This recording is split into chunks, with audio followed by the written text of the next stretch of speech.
Bem, amigos do Bola Presa, eu sou o Denis. E eu sou o Danilo. Hoje para mais um episódio do 15 Minutos, nosso vídeo semanal aqui no YouTube, que tem até versão em áudio pro podcast, para quem é de áudio, a gente não quer abandonar ninguém. A gente não quer que as louças fiquem sem ser lavadas. Para comentar durante 15 minutos só, que a gente é um desafio pra gente, é pouca coisa, um assunto relacionado à NBA, geralmente sugerido lá no nosso grupo de assinantes no Facebook. Então, se você quer participar, assine o Bola Presa, você apoia a gente, ganha coisa extra e a gente é obrigado a ouvir seus palpites. Tem muito conteúdo exclusivo e você ainda pode dar seu pitaco em que vai ser debatido aqui semanalmente. Nessa semana a gente vai discutir um tema que é meio que uma continuação da outra semana e uma continuação de um tema que a gente discutiu ano passado, na temporada passada. A sugestão foi do André Luiz Oliveira, lá no grupo, e a gente vai falar sobre os números ofensivos da NBA que despencaram. Isso, capotaram, embora a gente precise colocar esse grande asterisco aqui, que é só o começo da temporada. Sim, é que é difícil, a gente já falou sobre isso, criar pauta no começo da temporada, porque tudo pode ser só uma fase. Exato. Fala do Bulls, pode ser só uma fase. Vamos esperar mais dois joguinhos aí contra time legal pra gente ter material pra analisar.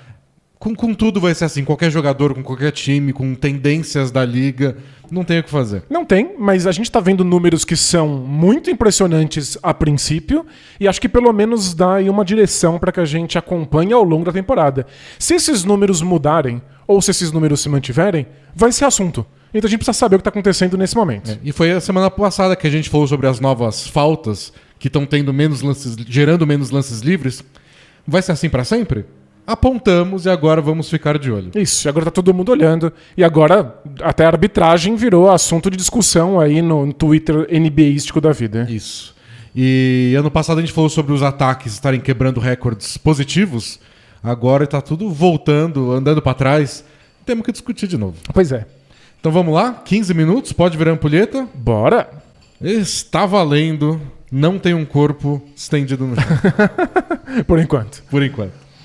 Então, acho que vamos começar dizendo o que está acontecendo? Qual é o impacto aí dessa queda de pontuação? Tem números que mostram o tamanho da queda, para justificar o porquê isso se tornou um assunto que um ouvinte nosso quis discutir, que a gente achou que era uma boa ideia.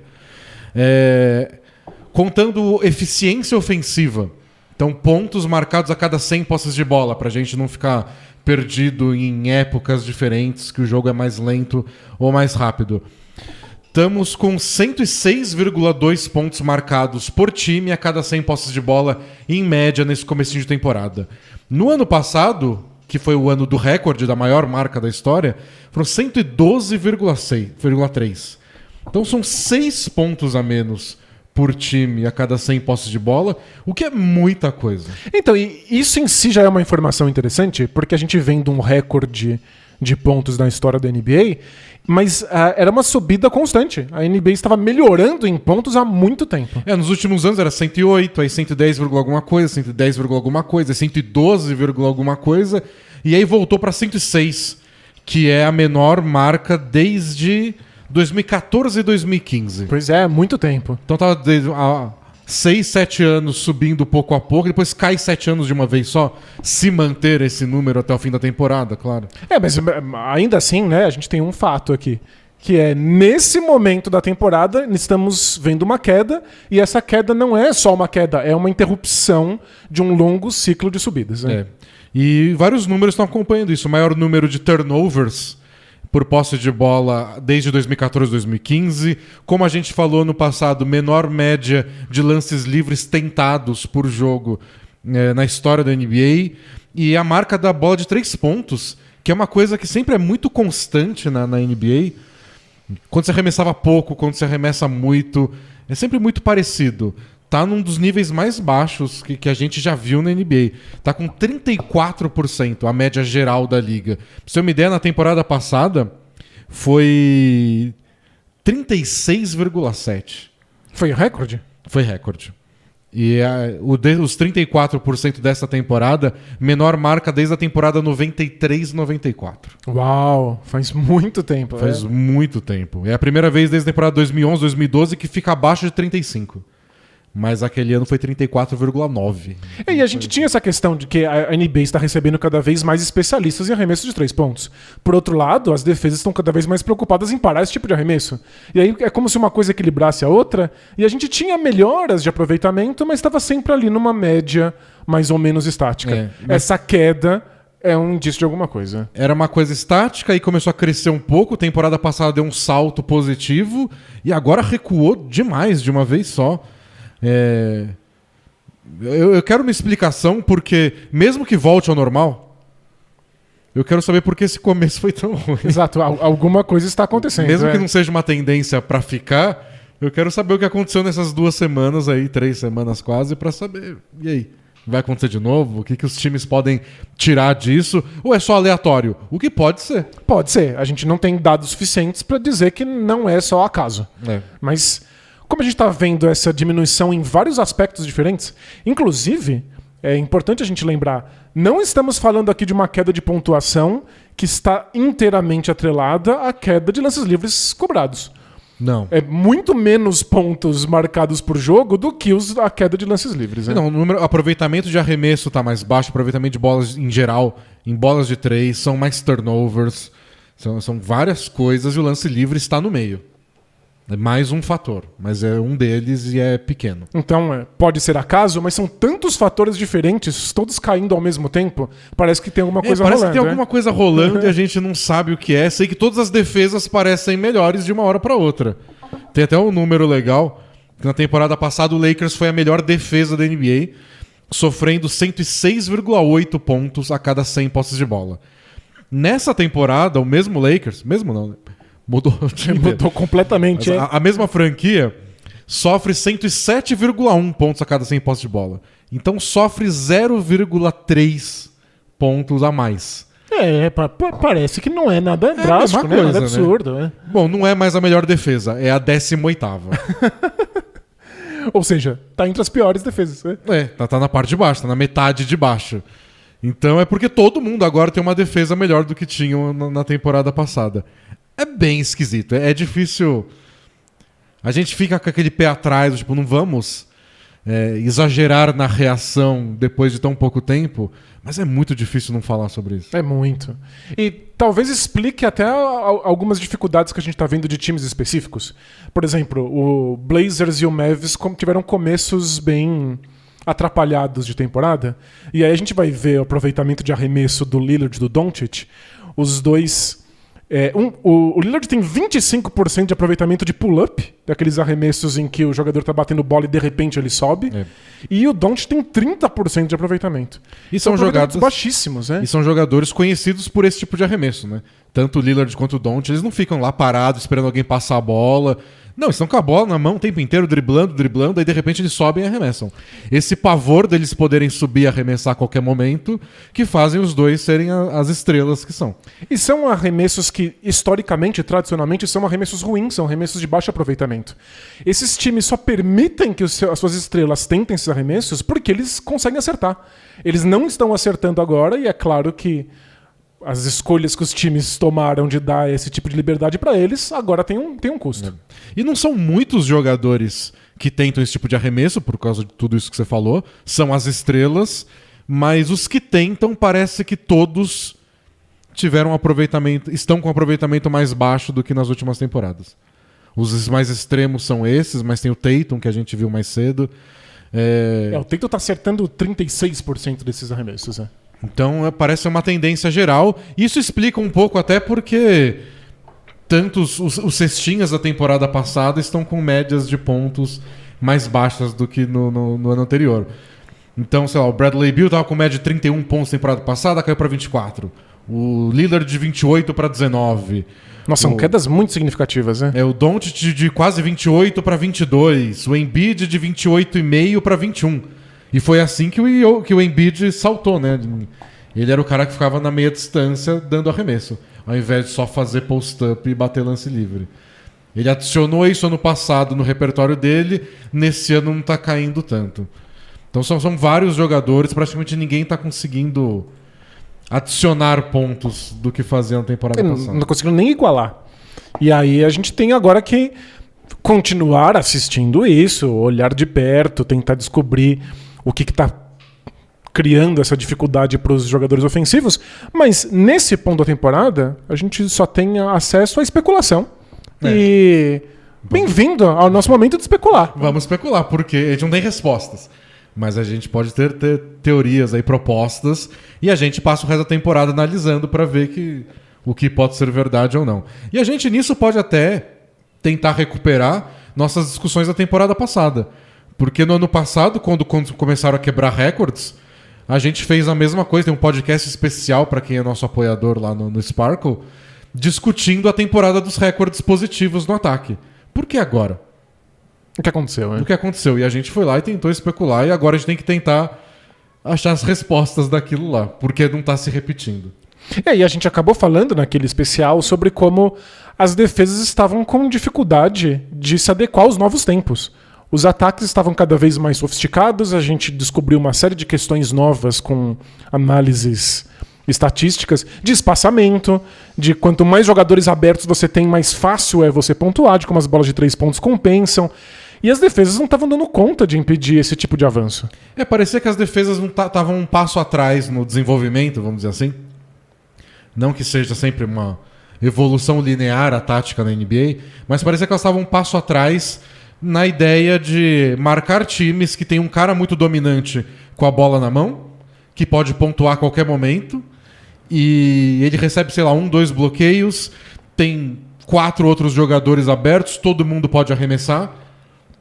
Como é que eu marco isso? Ficou muito difícil, né? Dá pra marcar, dá pra evitar arremessos bons o tempo inteiro, mas não muito, assim. Não sempre. O que a gente tem visto, especialmente nas últimas 2, 3 temporadas, é que se você tenta impedir que esses jogadores consigam arremessos livres de 3 pontos no mano a mano, você acaba cedendo espaço ou para um passe para outra pessoa no perímetro ou para uma bandeja. É difícil você parar todas as coisas. E por isso que os números mostram que a NBA tem cada vez mais bolas de 3 pontos, cada vez mais bandejas. E por isso que a meia distância foi sendo deixada de lado. E aí a gente começou a ver times experimentando mais coisas novas, até inspirado pelo Toronto Raptors, campeão em 2019, que tinha vários esquemas defensivos meio malucos, coisas que não eram usadas na NBA, era coisa de basquete universitário. E até as coisas de basquete colegial, E a gente começou a ver times arriscando mais isso, mas é difícil fazer, né? A gente viu o Pacers da temporada passada tentando um monte de coisa nova e não deu certo. O Blazers tentando coisas que eles nunca fizeram e foi um desastre completo. Voltaram ao normal no meio da temporada.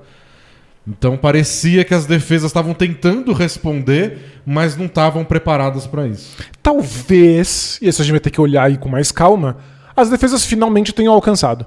Talvez, especialmente porque eles tiveram agora tempo de preparação, né? Os times fizeram training camps mais longos, pela primeira vez em um bom tempo, por conta do fim da pandemia. E talvez agora eles tenham esquemas defensivos que deem mais trabalho para os adversários. E a gente está vendo agora uma coisa que também não é usual, que são jogadores jovens, novatos, chegando na NBA e defendendo muito bem. E isso eu percebi fazendo a análise do draft que eu publiquei faz pouco tempo lá no blog, que é a quantidade de jogadores que chegam com essa moral de ótimo jogador de defesa no mano a mano. Né? No primeira rodada tem um monte. Aí o Davion Mitchell a gente comentou na semana passada na prancheta, acho que é o nome mais conhecido, mas vários outros. De jogadores que foram escolhidos no draft porque se esperava que eles já estivessem prontos defensivamente. O que é um discurso novo. Não é que talvez não acontecesse no passado, mas não se falava isso. A conversa padrão era sempre: esses jogadores vão ter que fazer um ajuste para a NBA, defender na NBA diferente, precisa de um outro tipo de físico. E eu acho que é também um efeito que vai e volta. Assim, a gente comentou, por exemplo, quando a gente fez o podcast da ascensão ofensiva, de como técnicos estavam valorizando mais jogadores que são muito bons no ataque, mas não tanto na defesa. E que no passado, tipo anos 90, começo dos anos 2000, se você não conseguisse contribuir na defesa, o técnico olhava e falava, tipo, desculpa. Não dá. Eu sei que você arremessa bem, mas não dá. Muitos times tinham um jogador que era titular só pra defender, mesmo que ele não soubesse nem o que é a cesta. Você pega os Steve Kerr da vida nos anos 90, tipo, beleza que você tem o melhor aproveitamento de 3 pontos na história da NBA, mas é que você é baixinho, né? Você não é muito atlético, você não marca os caras no mano a mano. Você vai ter que ser reserva. Vai ser reserva, vai jogar meia dúzia de minutos por jogo, Desculpa. Isso. Agora não, agora se você arremessa tão bem de 3... Compensa, né? Você monta um esquema defensivo pra compensar suas falhas. Pra esconder você. Desde que lá na frente você dê conta nos arremessos de 3 pontos. Mas tantos defensores sendo escolhidos no draft mostra não só que parece que os jogadores universitários já estão mais prontos defensivamente, porque a NBA propõe, mas também que os técnicos e as franquias estão mais interessadas em defensores, né? Agora a gente começa a ver mais times preocupados em ter um cara pra marcar o quarterback, que a gente chama, que é o cara que coordena o ataque sozinho, não importa a posição dele. Doncic da vida, LeBron, sei lá, até o Zach LaVine no Bulls. Você precisa ter um cara pra marcar esse, senão a gente vai tomar 50 pontos toda hora, e ele vai comandar o ataque, e ele vai achar arremessador. Eu preciso conseguir marcar esse jogador sem precisar dobrar a marcação nele o tempo inteiro. Pois é. Então... E aí você vê, sei lá, o Michael Bridges recebendo uma extensão de contrato gigante... Porque ele é mais capaz de fazer esse tipo de função. E são defensores mais completos, no sentido de que eles têm até físico para marcar jogadores de diversas posições diferentes. Porque os jogadores que fazem isso, que são essa posição quarterback, que a gente está chamando aqui agora no basquete, às vezes são de alturas diferentes, até de posições distintas. Você precisa dar conta de marcar qualquer um todos os dias. E você vê gente valorizada. No Sixers, o Matisse Thybulle jogando um monte. E no ataque ele é nulo. Nulo no ataque. Mas ele vai lá e participa porque ele é um bom defensor desse tipo de jogador. A NBA agora parece que resgatou esse modelo de defensor geral. E a gente não pode desconsiderar que as mudanças de foco da arbitragem, que agora estão impedindo algumas bolas de 3 pontos, foram além e estão permitindo outros tipos de defesa também. Eu acho que... Esse é meu voto. Eu acho que tudo isso ajuda esse tipo de jogador. E aí chegam essa mudança de regras que a gente comentou na semana passada, que vai além da mudança de regra, vai no foco da arbitragem, vai nas diretrizes dos árbitros. E a NBA só está permitindo mais contato. E aí você tira muito do jogo de mano a mano que estava dominando a NBA, sei lá, nos últimos 5, 6 temporadas, e deixa isso mais difícil. Eu acho que isso é fundamental. Eu acho que isso aumenta o número de turnover, que a gente viu agora há pouco. Isso dificulta aproveitamento de arremesso, que é típico de jogador mano a mano, que é a meia distância. A meia distância despencou, né? Se a gente vê por distância, o aproveitamento de arremessos próximos ao aro caiu de 64% para 63%. O que é irrelevante. O de 3 pontos caiu mais, de 36, muito, quase 37% para 34%. A meia distância caiu de quase 43% para 39%. É muito baixo, a ponto de que não vale a pena. Não vale, já valia pouco. Agora vale ainda menos. E é o tipo de lugar onde esses caras que gostam de operar no mano a mano arremessam. Eu acho que a NBA liberar uma defesa mais física tá contribuindo para isso. Porque a NBA já faz um tempo tenta impedir que defensores coloquem as mãos na cintura ou na altura do peito de jogadores que têm a bola no perímetro. E os jogadores ofensivos deixavam explícito que estavam sendo tocados, forçando um arremesso. Agora que isso não é mais falta, acho que os defensores estão conseguindo tocar mais nos seus adversários. Tem umas coisas até que não estão sendo marcadas agora que são faltas. São falta. Não entram naqueles vídeos que a gente mostrou semana passada das mudanças de regras. São faltas e não estão sendo marcadas. Exato. Então, porque os jogadores de ataque não tem como deixar tão evidente para os árbitros o que ele está acontecendo.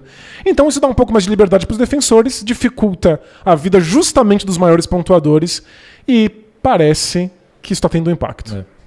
Deu nossos 15 minutos aqui, preciso só do último tapa para cair a areinha.